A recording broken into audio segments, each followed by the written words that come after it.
कहा जाता है रियल एस्टेट बिजनेस दुनिया के उन बिजनेसेस में से है जहां बहुत तेज़ी से पैसा बनाते हैं।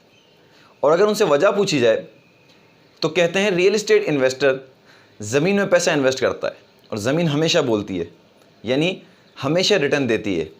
और अगर उनसे पूछा जाए कि ये बिज़नेस रियल एस्टेट एजेंट के लिए इतना अच्छा क्यों है, तो कहते हैं रियल एस्टेट एजेंट अपनी सर्विसेज पे एक बहुत अच्छा कमीशन अर्न करता है। लेकिन ये फॉर्मूला हर रियल एस्टेट इन्वेस्टर या हर रियल एस्टेट एजेंट पर फिट नहीं होता। सो आज मैं आपसे वो 5 बेसिक पॉइंट डिस्कस करूंगा कि अगर आप रियल एस्टेट सेक्टर में इन्वेस्टमेंट करना चाह रहे हैं तो इन 5 पॉइंट्स को पहले नोट कर लें, फिर इन्वेस्टमेंट की तरफ जाएं। इंशाल्लाह ज़रूर फ़ायदा होगा और रियल एस्टेट सेक्टर से ज़रूर अर्न करेंगे। माय फर्स्ट पॉइंट, ईमानदार ब्रोकर का इंतखाब। देखिए, जब भी आप रियल एस्टेट सेक्टर में इन्वेस्टमेंट के लिए जा रहे होते हैं तो आपके लिए सबसे बड़ी रीढ़ की हड्डी जो है वो एक ब्रोकर होता है जिसके थ्रू आप डील कर रहे होते हैं। ब्रोकर, आपको तरह तरह के ब्रोकर मिलेंगे, प्रॉपर्टी पोर्टल में आपको मिलेंगे, वेबसाइट्स में, डिफरेंट वेबसाइट्स में आपको ब्रोकर मिल रहे होंगे, उनसे आप कांटेक्ट कर रहे होंगे, डिटेल्स आप ले रहे होंगे। काफ़ी चीज़ें आपको ब्रोकर में देखनी पड़ती हैं। सबसे पहले आपको देखना पड़ता है कि ब्रोकर कितना कॉन्फिडेंट है अपने बिजनेस में। फिर आपको देखना पड़ता है कि ब्रोकर के पास कितनी नॉलेज है, क्या उसको डॉक्यूमेंटेशन का पता है, क्या उसको टैक्सेस का पता है या नहीं पता। फिर ब्रोकर कितना ऑथोराइज्ड है। अगर ब्रोकर से आप कांटेक्ट कर रहे हैं, अगर आपकी अब तक मुलाकात नहीं हुई है ब्रोकर से, तो आप जाके देखें वो किस तरह के ऑफिस में है। अगर वो डायरेक्ट ऑफिस ब्रोकर ओनर नहीं है अपने ऑफिस का, तो हो सकता है वो को ब्रोकर हो। तो ये देखें कि अगर वो को ब्रोकर है तो वो किस ऑफिस में बैठा हुआ है, क्या वो ऑफिस ऑथोराइज्ड है, क्या वो रियल एस्टेट इन्वेस्टमेंट की ऑफिस ऑथोराइज्ड है या नहीं है। फिर आप देखिए कि ब्रोकर का क्या रिस्पॉन्स है। जब आप कुछ डिटेल्स उससे पूछते हैं, चाहे वो डॉक्यूमेंटेशन की डिटेल्स हो, टैक्सेस की डिटेल्स हों, एरियाज़ की डिटेल्स हों, क्या उस ब्रोकर को इतना आइडिया है या नहीं है। बाज़ औक़ात मैंने देखा है कि फ़ेसबुक पे, ट्विटर पे ऐसे जगह भी ब्रोकर्स मिल रहे होते हैं जो पार्ट टाइम काम कर रहे होते हैं। उनका बिज़नेस बेसिकली वो पार्ट टाइम होता है, दिन में जॉब कर रहे होते हैं, रात में वो फेसबुक पे ऐड लगा रहे होते हैं और फिर प्रॉपर्टी के बारे में आपको बताते हैं। लेकिन उनकी प्रॉपर्टी की अगर आप डिटेल्स पूछते हैं तो वो प्रॉपर्टी की डिटेल्स नहीं देखते, चाहे वो प्लॉट हो, चाहे अपार्टमेंट हो, चाहे बेंगलो हो। तो आप डिटेल्स पूछने लगते हैं तो आपको ये तो बता देते हैं कि उसकी लोकेशन क्या है, लेकिन अगर आप उससे टैक्सेस पूछें और दूसरी चीज़ें पूछें जो एक रियल एस्टेट एजेंट के लिए बहुत ज़रूरी होता है, तो वो हो सकता है शायद वो ना बता सके। तो इसलिए अच्छे ईमानदार ब्रोकर का आपको इंतखाब वो ज़्यादा ज़रूरी है। और जब आप एक ब्रोकर से कांटेक्ट कर लेंगे, फिर डील की तरफ आप जाएंगे, तो आपको खुद आइडिया हो जाएगा कि वो आपको रेट किस तरह के कोट कर रहा है। जाहिर सी बात है कि जब आप मार्केट में कोई डील लेने के लिए जाते हैं, अपनी इन्वेस्टमेंट लगाते हैं, तो आप डिसीजन पहली सूरत में नहीं लेते। आप 10 ब्रोकर के साथ कांटेक्ट कर रहे होते हैं, फिर इसके बाद आप तरह तरह के लोगों से मशवरा कर रहे होते हैं। मशवरा बिल्कुल कीजिए, लेकिन जब आपका एक ब्रोकर ऑथोराइज्ड हो जाए, जब आपको एक के ऊपर ट्रस्ट हो जाए, तो उसके बाद फिर डील उसी से करें। मैंने अमूमन लोगों को देखा है कि 10-10 ब्रोकर्स के पास घूम रहे होते हैं। उससे प्रॉब्लम ये होता है कि वो डील ना खुद ले सकते हैं, जब बेचने जाते हैं तो वो डील बेच नहीं सकते।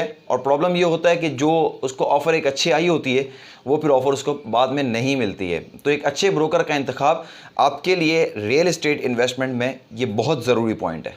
मेरा दूसरा point, invest your own money. अपना ज़ाती पैसा लगाएं। जब भी आप इन्वेस्टमेंट करें तो अपना ओन मनी लगाएं। बैंक से इंटरेस्ट ना लें, बैंक से सूद ना लें। मैंने अमूमन लोगों को देखा है जो बैंक से सूद लेता है वो कभी कामयाब नहीं होता, और वो हमेशा रियल एस्टेट सेक्टर, चाहे कोई भी रियल एस्टेट सेक्टर हो या कोई भी सेक्टर हो, जहां आप लोन लेते हैं और बैंक की मदद लेते हैं, जहां इंटरेस्ट होता है, जहां सूद होता है, वो आपको हमेशा तबाह बर्बाद करता है। आप कहीं भी अपनी इन्वेस्टमेंट से अर्न नहीं कर रहे होते हैं। चलें, अगर बज़ा औक़ात आप इन्वेस्टमेंट से अर्न कर भी लेते हैं तो फिर वो अमाउंट आपको ज़्यादा टाइम तक नज़र नहीं आता, वो फिर दूसरी तरीके से जो है वो आपको अमाउंट नुकसान देता है। तो अपना अमाउंट लगाएं। अगर आप किसी इन्वेस्टर का लगा रहे हैं, चाहे आपका दोस्त हो, चाहे पार्टनर हो, तो उससे एक एग्रीमेंट करें, पेपर वर्क करें। वो आपके लिए बहुत ज़्यादा ज़रूरी है, क्योंकि जब तक पेपर वर्क नहीं होगा और सिर्फ ज़बानी और कलामी होगा, तो हो सकता है कि आगे जाके आपको बहुत सारे इश्यूज़ क्रिएट हों। तो जब भी किसी के साथ पार्टनरशिप भी करें, एग्रीमेंट करें, अपना ओन मनी लगाएं। अगर आपके पास 10 करोड़ रुपए का अमाउंट नहीं है, 1 करोड़ रुपए का अमाउंट है, तो 1 करोड़ रुपए लगाएं, लेकिन अच्छी जगह लगाएं और देख के लगाएं और सिर्फ अपना पैसा लगाएं। My third point, real estate sector में अच्छी जगह का तयन ये बहुत ज़्यादा ज़रूरी है। अगर आप कहीं भी इन्वेस्टमेंट करने के लिए जा रहे होते हैं, जहाँ भी आप अमाउंट पार्क करते हैं, तो उस लोकेशन पे देखें कि वो लोकेशन कितनी अच्छी है। नियर में एमिनिटीज़ हैं, मस्जिद हैं, पार्क है और बहुत सारी चीज़, कमर्शियल शॉप्स हैं, स्टोर्स हैं, यूटिलिटी स्टोर्स हैं। ठीक है, अगर बहुत ज़्यादा करीब नहीं है तो इतना डिस्टेंस है कि वॉकिंग डिस्टेंस में आप 5 मिनट में पहुंच जाए, या अगर आप गाड़ी में अपने ड्राइवर को भेजते हैं तो आपको ड्राइवर इजीली पहुंच जाए।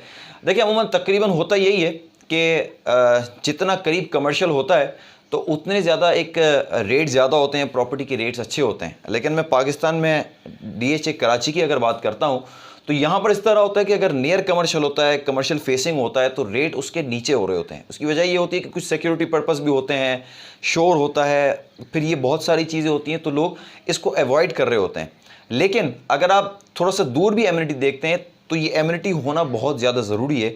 अगर इन केस कोई एमरजेंसी होती है, हॉस्पिटल का करीब होना बहुत ज़्यादा ज़रूरी है।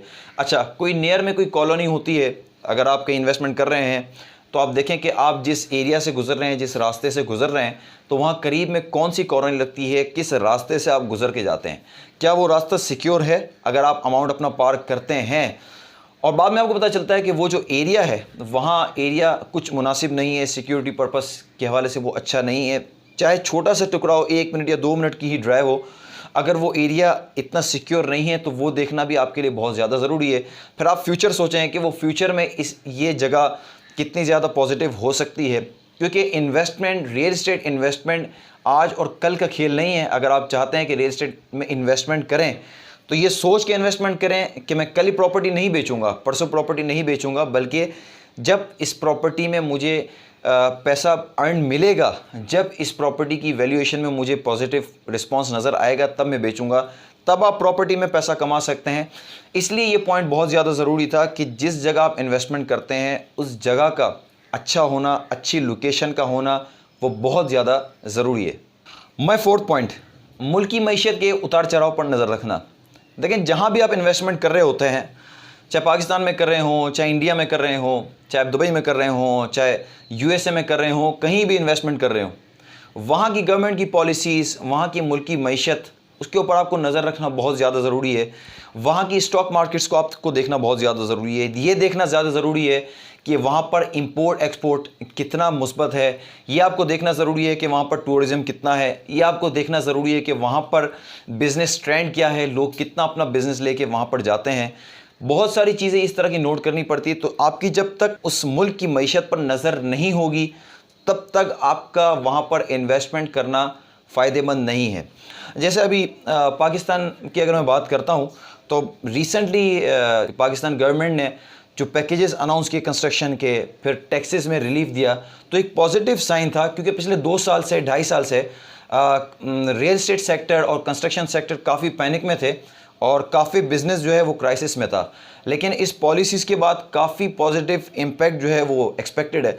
तो इस तरह कहीं भी आप इन्वेस्टमेंट करते हैं तो गवर्नमेंट की पॉलिसीज़, मुल्क की मईशत पर नज़र रखना आपके लिए बहुत ज़्यादा ज़रूरी है।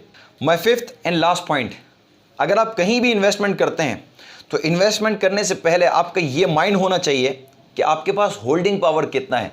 अगर आपके पास होल्डिंग पावर 3 महीने, 4 महीने, 5 महीने, तो आपके लिए प्रॉपर्टी में इन्वेस्टमेंट करना वेस्ट है। आप प्रॉपर्टी में इन्वेस्टमेंट ना करें, क्योंकि प्रॉपर्टी की इन्वेस्टमेंट फ़ौरन आपको रिटर्न नहीं देती है। रेट ऑफ एप्रिसिएशन में टाइम लगता है, वक्त लगता है। पहले इस तरह का होता था, ये तो हमारे मुल्क पाकिस्तान में इस तरह होता था कि आप इन्वेस्टमेंट करते थे और तेज़ी से शूट कर जाते थे। लेकिन वर्ल्ड वाइड अगर आप देखते हैं तो कहीं भी प्रॉपर्टी में इस तरह नहीं होता। तो जब आप अमाउंट अपना पार्क करते हैं प्रॉपर्टी में तो आपके पास होल्डिंग पावर होना चाहिए। इसलिए मैंने पिछले पॉइंट में भी कहा था कि आपका पैसा ज़ाती होना चाहिए। अगर आपकी इन्वेस्टमेंट अपनी ओन इन्वेस्टमेंट होगी तो आपके पास होल्डिंग पावर होगा। तो ये तो चीज़ थी इन्वेस्टमेंट की।